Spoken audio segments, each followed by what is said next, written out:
This coach is on its way from Rio de Janeiro to Lima, a more than 6,000-kilometer journey across the South American continent. Last night, a window was shattered, and now the driving winds and rain are blowing into the passenger compartment.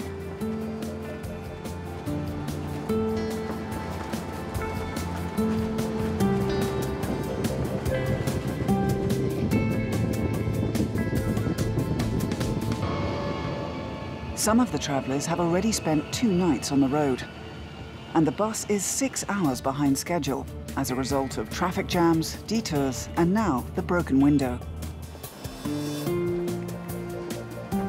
Long-haul bus trips are rarely on time in South America.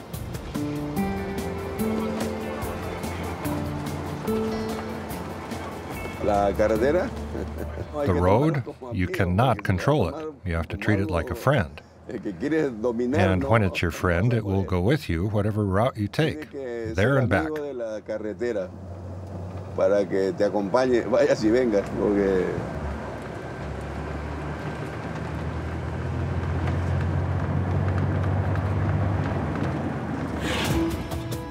The Transoceânica is a highway route that runs 6,300 kilometers across South America. It begins on the Atlantic coast and passes through the Amazon rainforests and the Andes Mountains, ending finally at the Pacific. The overland journey has raised high hopes. The Transoceânica will make South America seem smaller. The natural scenery is magnificent, but it's also under threat. Nothing will be growing here even a century from now. People here are frightened, but it is the others who should be afraid. No bus trip is like another. You know when you leave, but not when you'll arrive.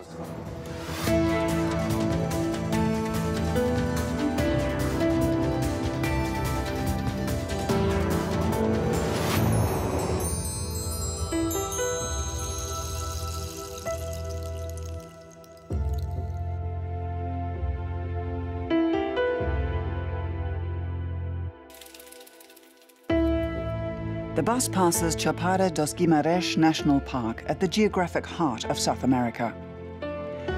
This is where the Sertão, Brazil's dry, high plateau, drops away to the lowlands.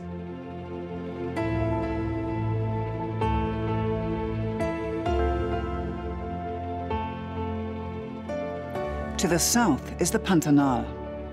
To the west and north, the Amazon basin.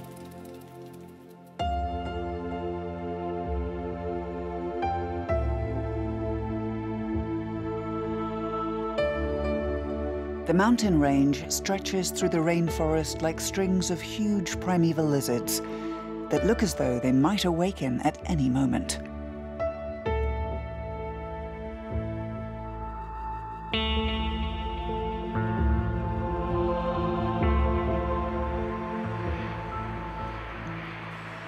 Directly beneath the mountains lies the city of Cuiabá, the capital of the state of Mato Grosso. It's the center of the Brazilian soybean trade, and controversial for other reasons too. The stadium here has hardly been used since the 2014 FIFA World Cup soccer tournament. The city doesn't have a major league club, so it hosts teams from elsewhere. Other construction projects, such as a 28-kilometer tram line, were promised but never completed. The unfinished line, which already cost 400 million euros, has caused even more traffic congestion than it was meant to relieve.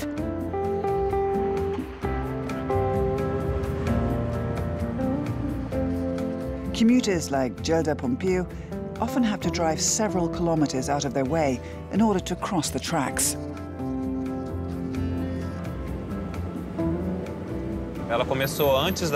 Construction began a year before the World Cup, and there's still no end in sight.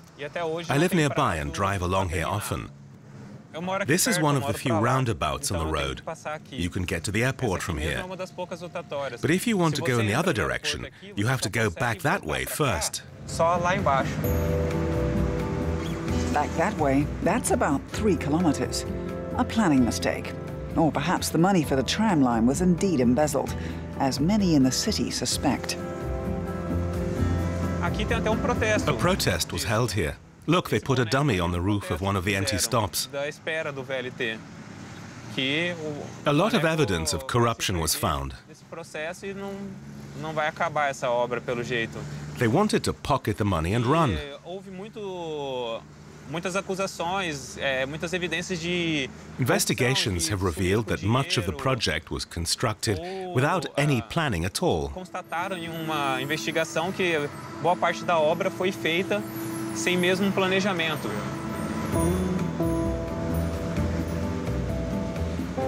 The Public Prosecutor's Office has now taken an interest in the case, and work has been put on hold until further notice.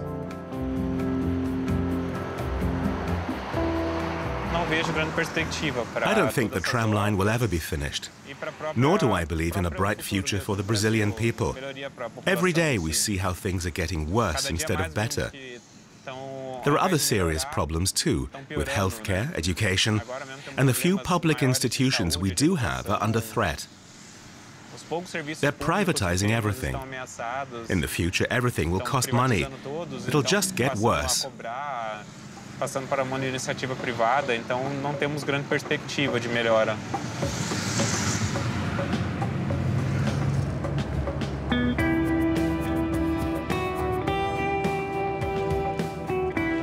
The bus has moved on from Cuiabá and reached the state of Rondônia.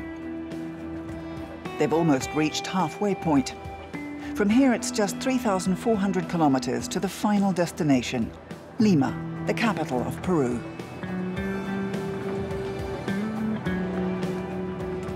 Among the passengers are several Peruvians on their way home and 2 German tourists. Time for a lunch break, the first stop of the day. It's also an opportunity to repair the broken window.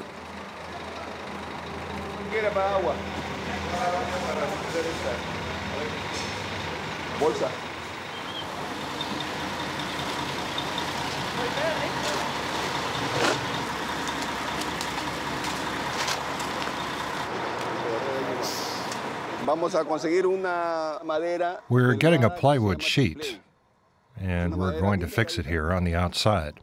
Then we'll put a slat inside and here too. And then we'll use screws to secure the whole thing.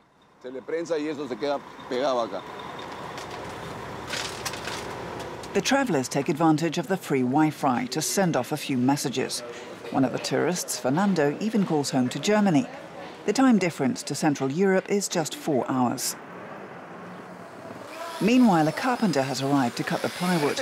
Let's hope this temporary solution will last until the bus gets to Peru, where a new window panel can be installed. That should go here.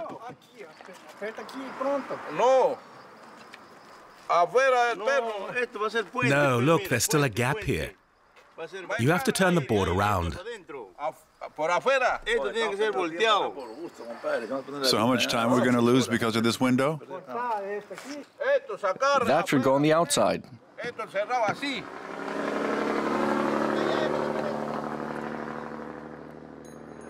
Oscar Vasquez from the Ormenio bus company tries to make the best of the situation. Well, it's definitely challenging. We're in the middle of the jungle. We can't get replacement windows here. It'd be really difficult to find one. Oh well, but we'll manage with a bit of Peruvian improvisation.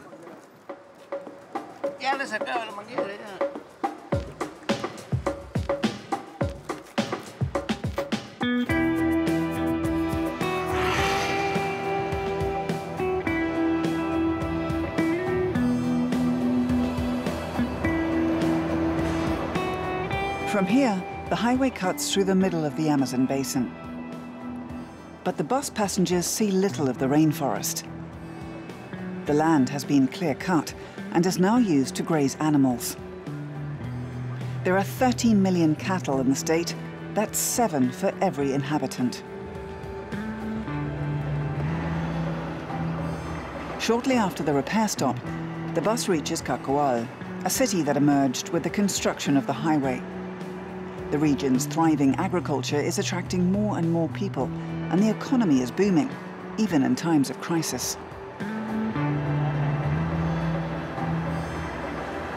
Real estate is sold directly by the roadside.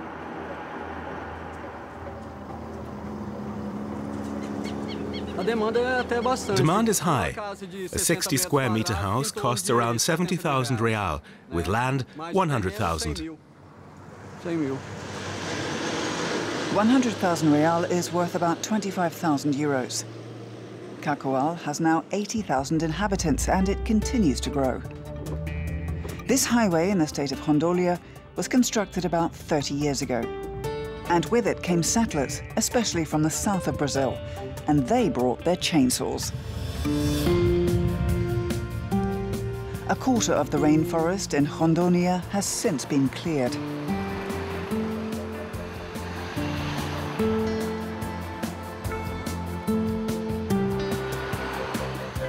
Before the road, 5,000 Surui Indians lived scattered throughout the jungle. They first came into contact with Western civilization only 50 years ago. The Transoceânica has driven them from their home. The highway has been a huge setback for our people, culturally, economically, ecologically, and socially. We're still fighting to turn this disaster into something beneficial for the entire community.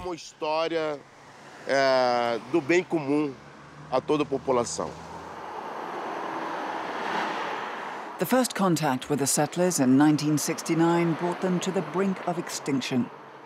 Of 5,000 Surui, only 300 survived. The rest died of hunger, the effects of alcohol, or chickenpox brought by the newcomers.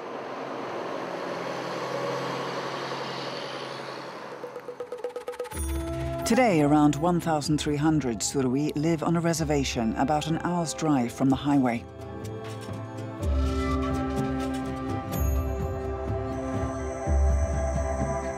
Their chief, Almir, sells sustainable products to distributors from all over the world.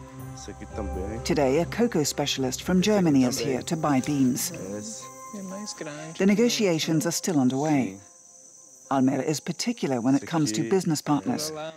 His ideas about sustainable management are now also catching on in Europe. The tribe's products are a match made in heaven for ecologically minded consumers. The forest is everything to us. It contains medicine, food, knowledge, and wisdom. We indigenous peoples always lived in the forest, at least in the past. Today, 45 years after contact with the outside world began, we're still trying to understand your politics and your capitalist system. They're so aggressive and threaten people and the environment. Today we're trying to apply our knowledge of the forest to this strange civilization, which is not ours.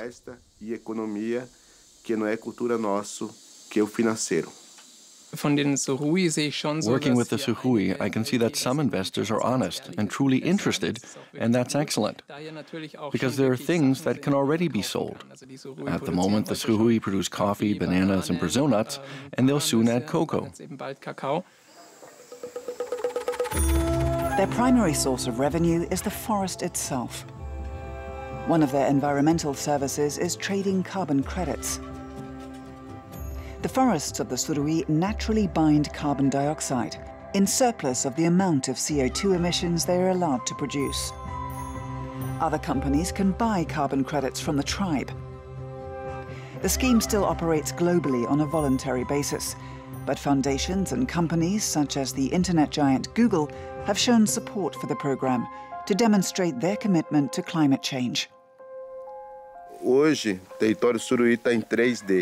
Today, our land is visible on Google Earth in 3D.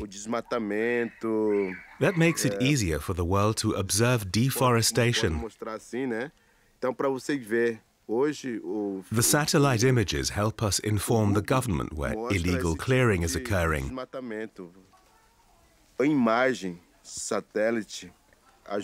And that helps them protect our territory better.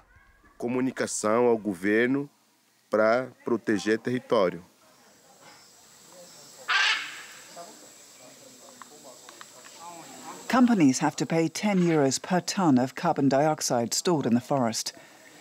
The price fluctuates, but the Surui live comfortably off the money they earn from other firms. They have electricity, clean water, and motorcycles and cars to drive to the nearby city.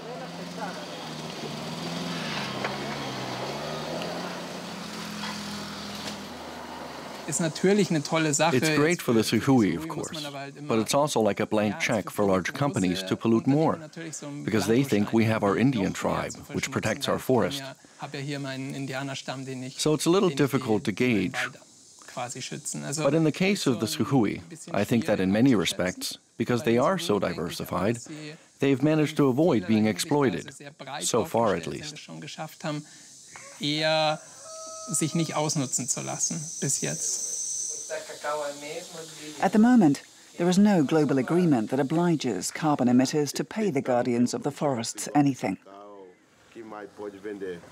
The Surui depend on the conscience of the polluters to help them protect their reserve.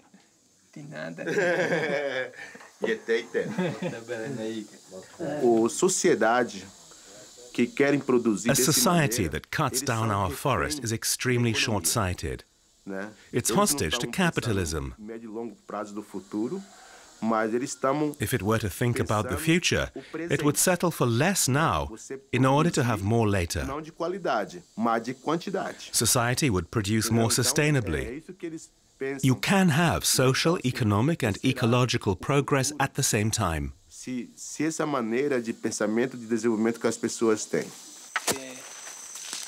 Surui have already replanted 200 hectares of rainforest. But that's just one small protected area in the Amazon region, where tens of thousands of acres are cleared every day.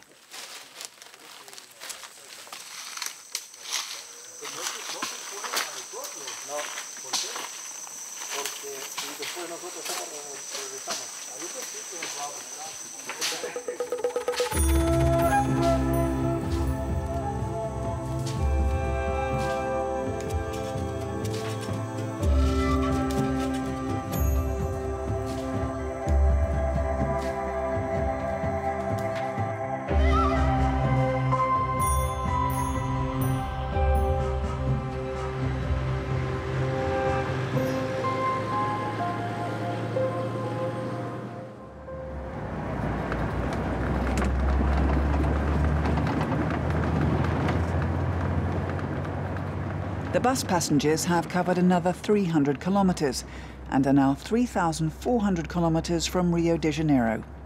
They've been on the road for 54 hours.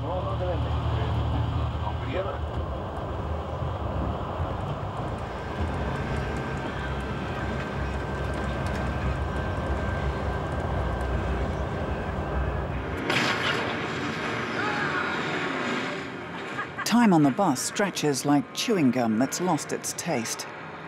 The only diversion? North American action movies. The louder and bloodier, the better. While some travelers try to sleep the hours away, most have their eyes glued to the screen. Films like these are popular all over the continent.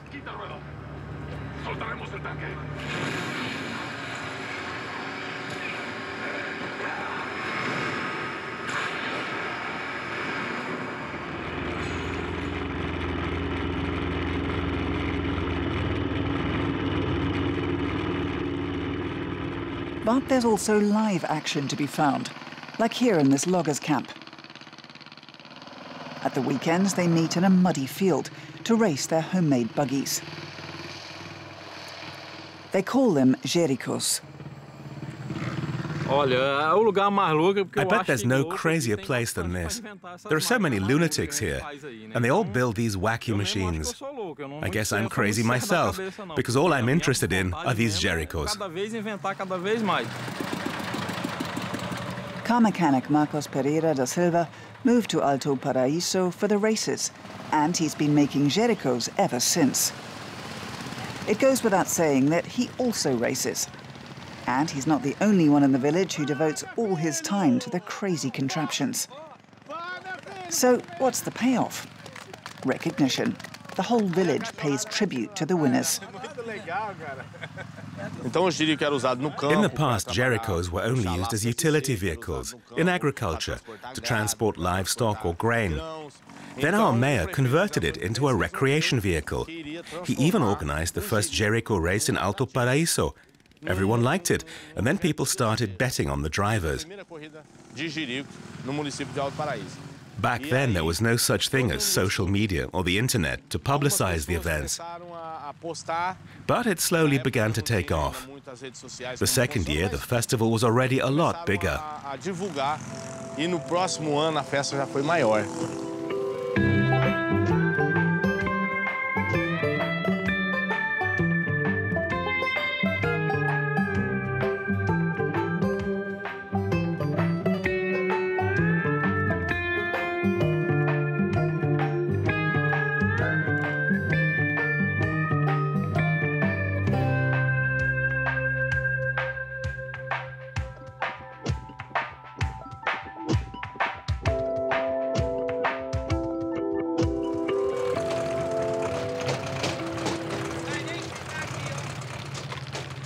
Today's race is soon over for Marcos. I drove through a deep ditch, and the vehicle almost flipped over. The strut's broken. It must have hit something.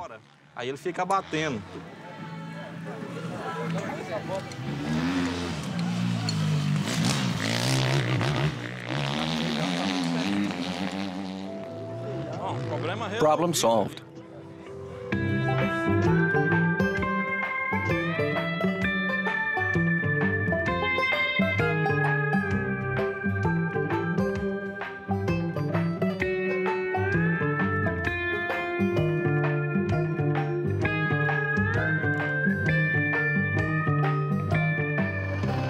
This is just fun among friends. Usually the village organizes 7-day events with drivers from all over Brazil who compete for big prize money. As many as 30,000 spectators come to cheer them on. But today, only locals are here. And the winners have to settle for churrasco. It costs between 300,000 and 400,000 reals to put on a festival like this. There's the prize money, the entire infrastructure, stage, security, portable toilets, the whole logistics. The community couldn't raise the money this year. Once the country's out of this precarious situation, then we'll organize another huge festival, even better than last year's. Fazer uma grande festa melhor do que foi feita na festa do ano passado, bem melhor. Until that time, the inhabitants of Alto Paraiso will have to use their Jericos for their original purpose, as cheap tractors. Marcos sells them for 5,000 euros and upwards. I sometimes lie awake at night planning how I'm going to put together another Jerico. I'll think it all over during the night, and then the next day I wake up and get to work. Então já amanhece o dia, a gente já corre, já fabrica e vai indo até transformar num Jerico desse aqui.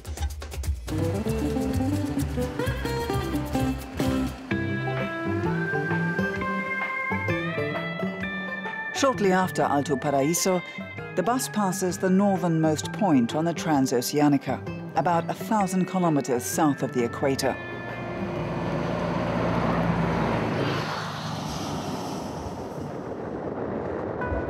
The water and the jungle in the distance seem peaceful, but this calm is deceptive. The jungle cannot be tamed. The remains of an old railroad track run alongside the highway. Plants, rain, and the humidity of the tropics gnaw at everything humans build here. Nothing lasts. Every street, every house, every stretch of railroad track is eventually swallowed up by nature.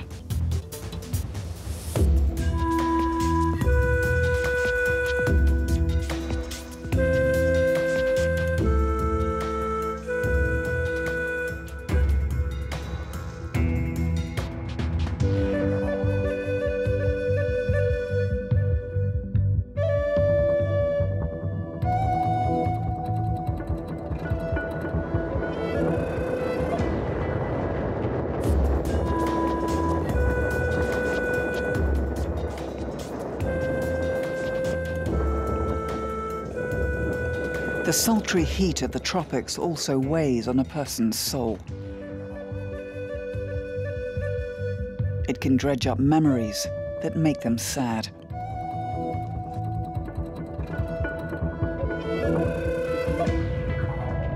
Tenía programado un viaje a Caracas, Lima, Caracas. I was on the road from Lima to Caracas. I left my wife at home. She was a little sick. And shortly after Trujillo, almost on the border with Ecuador, the dispatcher called me with very sad news. I then changed buses and went back to Lima. God knows I'd already traveled thousands of kilometers. But this 600 kilometers from Trujillo to Lima, that was the longest journey of my life.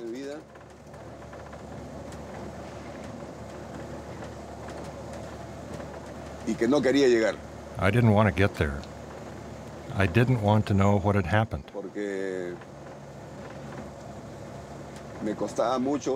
I just didn't want to accept it.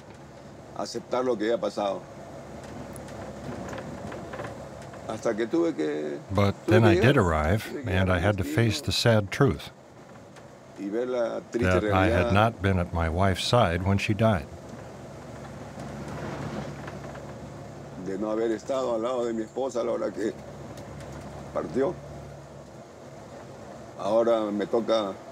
Now I've had to take over her role and raise our youngest daughter. She's 14 years old. I've got to be the father and mother at the same time, but I can't. I have to work and move around. One of my older daughters now has the task of being a mother, and she does it very well. But life goes on, and you have to look ahead. God alone knows why things are as they are, and as a Christian, I accept that.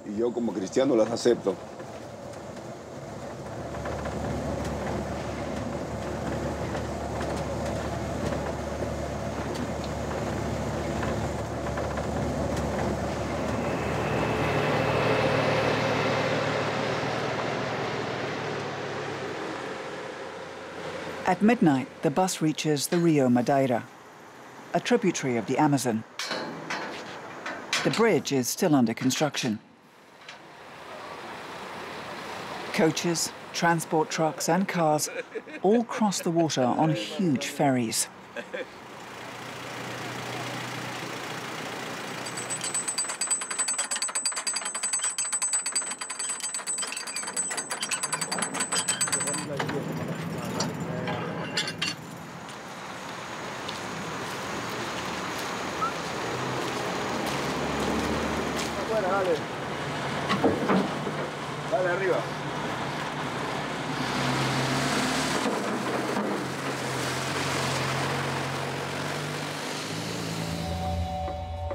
A few kilometers further, traffic has come to a halt in the middle of the jungle.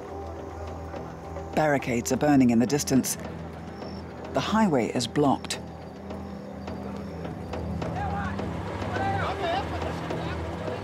This village on the edge of the Transoceânica has been without electricity for days. They can't run the generators because there's no fuel, so the villagers are blocking the street and hoping for a new delivery.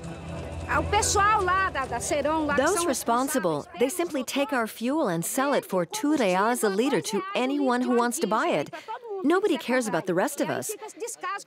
People here are frightened, but it's the others who should be afraid, not us, but them. We are good citizens. We just want our due. We want justice.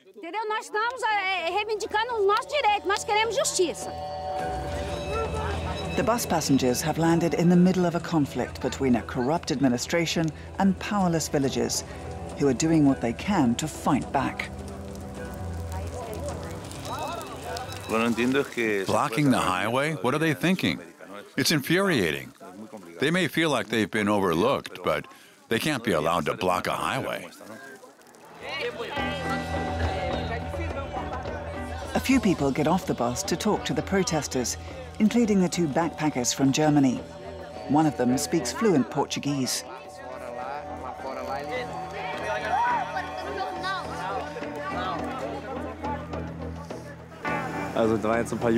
Some kids wanted to take advantage of the situation. They were horsing around, joking, "Let's rob them." This was definitely not normal. They exploit situations like this, and it's really dangerous. Things like this can get out of hand in Brazil.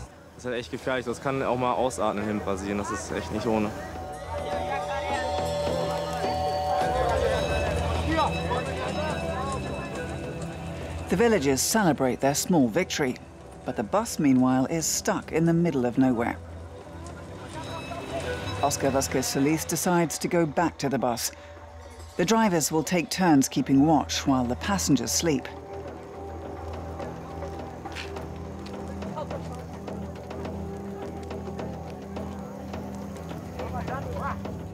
Through the night, trucks deliver more tires to burn at the barricades.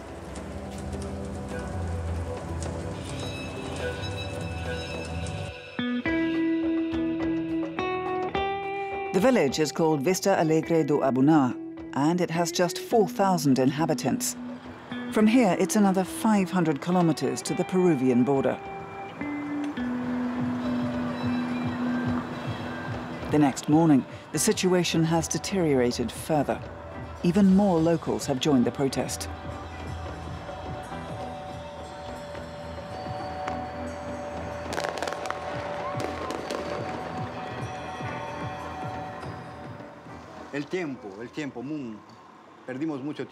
The bus passengers take advantage of the enforced break to get breakfast at a roadside restaurant.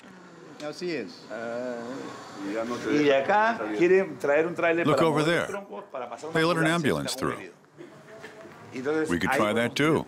We can say we're journalists. Sure. Hey, we're Peruvians. We have a German camera team.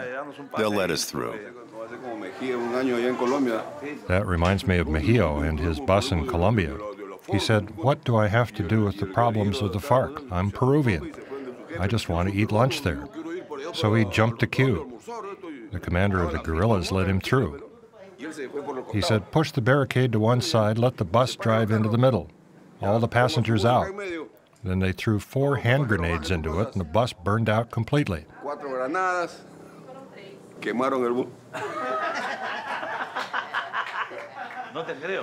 You should have seen Mejio's face. They set fire to the bus?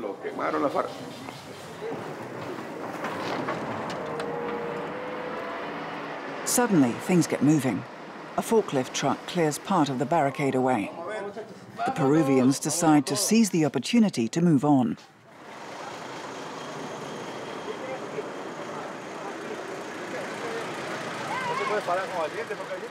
After a 12-hour standstill, the police finally arrive.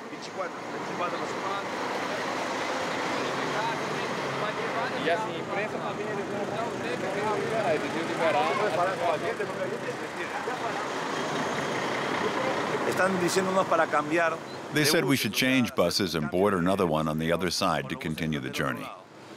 I told them that's not possible, because we're Peruvians on an inaugural journey from Rio de Janeiro. So let's just wait and see if they let us through.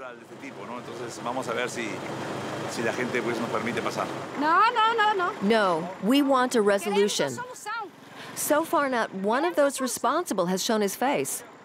So we're not going to negotiate.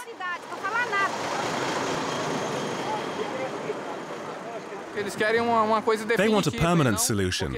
If a truck delivers diesel, they have electricity, but for how long? That doesn't solve the basic problem.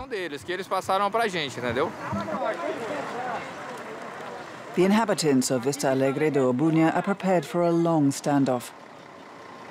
They want to be connected to the national electricity grid, so they'll no longer have to worry about diesel deliveries to keep their generators running.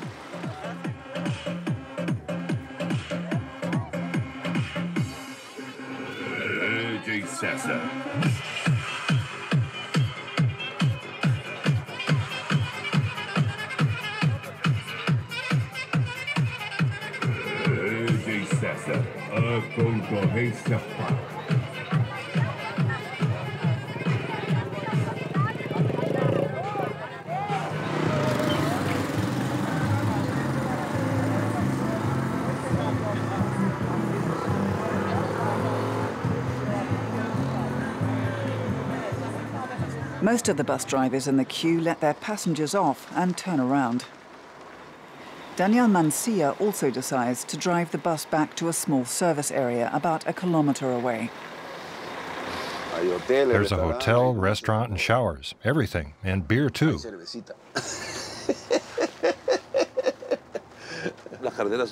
Well, highways are the motor of this economy. And traffic is like blood. If you lose blood, you die. You can't just cut in an artery, not one as important as the Transoceânica. That should be a punishable offense. The state has to take a harder line.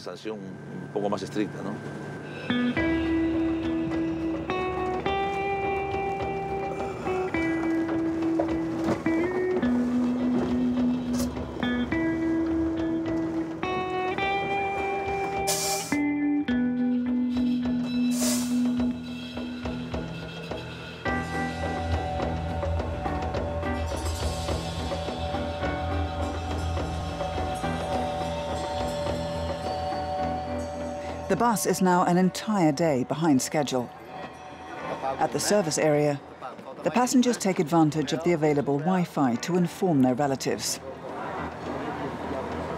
They seem to be resigned to their fate.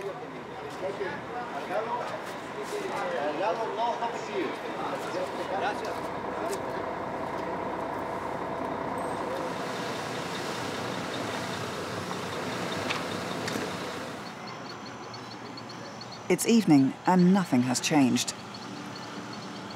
The highway is still blocked.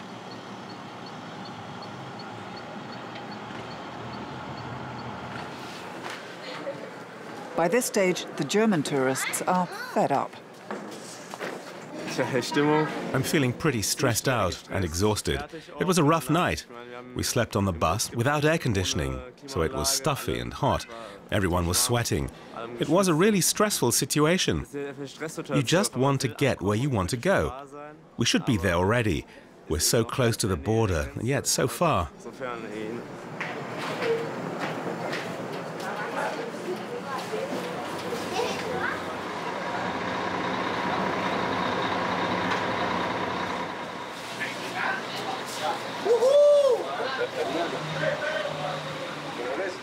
And then there's another sudden flurry of activity. News has spread that the police have cleared the barricade. Oscar Vasquez Solis decides to get moving. Daniel, you take the wheel. Please get in front. You're the most experienced.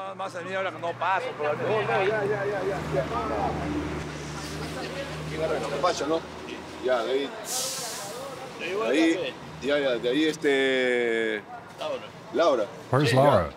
Who else is missing?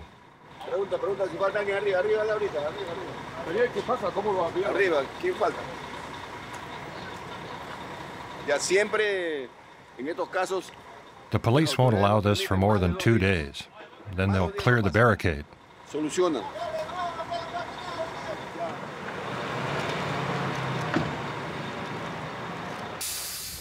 The bus drives slowly towards the barricade.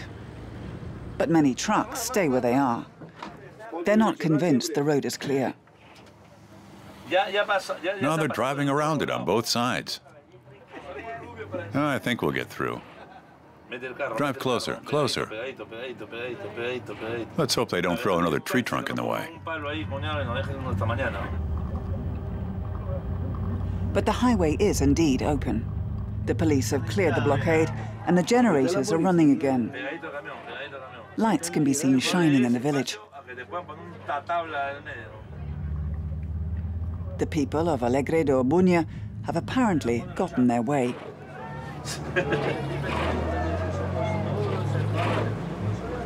We're through. How about a song?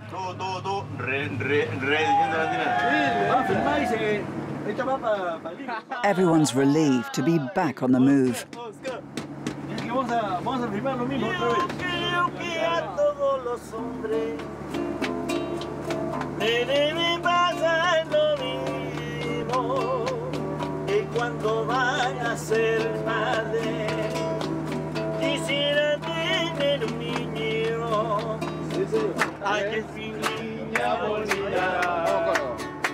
Con su cariño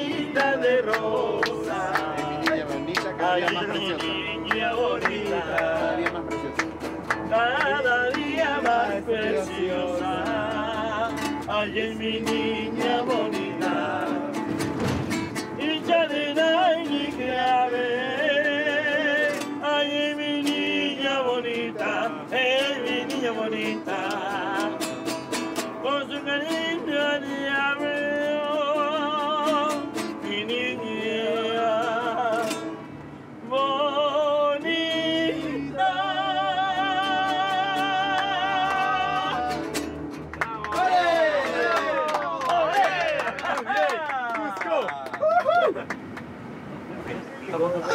This is an awesome trip.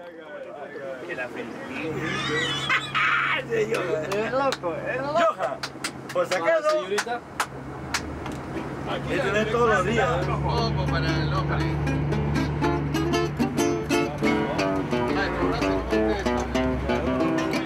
Pero Anita, bonita venta, de rositos de azúcar. Pero Anita, bonita, grano fino de sal. Dame un beso, negrita, con azúcar y sal. Pero Anita, bonita, morenita, dame un beso.